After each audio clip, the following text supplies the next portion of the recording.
Gusto ko marinig kung totoo Meron lahat. Itagay mo muna, itagay. Pagmamahal ka pa ba? Meron ka Mali pa ka bang naman. nararamdaman? Ganda. Nakikita mo siya, sabi mo naman, pag nakikita mo siya doon, may nararamdaman. Diba? Tinitignan ko nga kanina nakaduyan nagdodora-dora siya kunyari. Ay, kaya pala nagtaka din ako din. Nagtaka din ako din. Ang tagal ni Pita nag-stay sa bahay. Siya pala nakaduyan. Tignan yun nga. Muling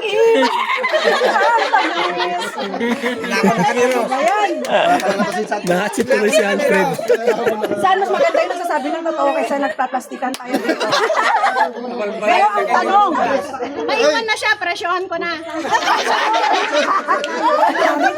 presyohan ka agad. Napakasakayo. Napakasakit. Ibebenta na ako dito sa loob. Ako na. Ang tanong, ay paano ko siyang bumili? O di presyohan mo na ako. Sabi niya, o. Kaya nga, presyohan ko na. O, ilan? Milyon? 150. Pag milyon lang yan, kapatid, wala kukunin at kukunin kagad. Okay lang. Basta may pera ka. Hindi ko to bebenta. Ay, naman pala. Pero, Mag-iisa lang to. Mabait. hindi, nag-iisa lang para sa'yo, para sa kanya marami kayo.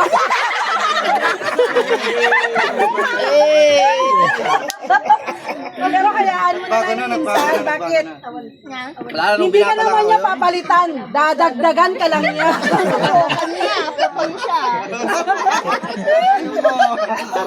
Aray ko. Aray mo. Dadagdagan ka lang naman niya. Pero ikaw pa rin daw yung uuwian niya. Oh. Tatlong anak ba yun? Alam mo na, oy, alam mo na. Pag magbakasyon siya dito, Sama ka. alam mo na, sasama ka. Aray ko. Pero nung alis na hindi ako kasama. Sama ka, sabihin mo ko.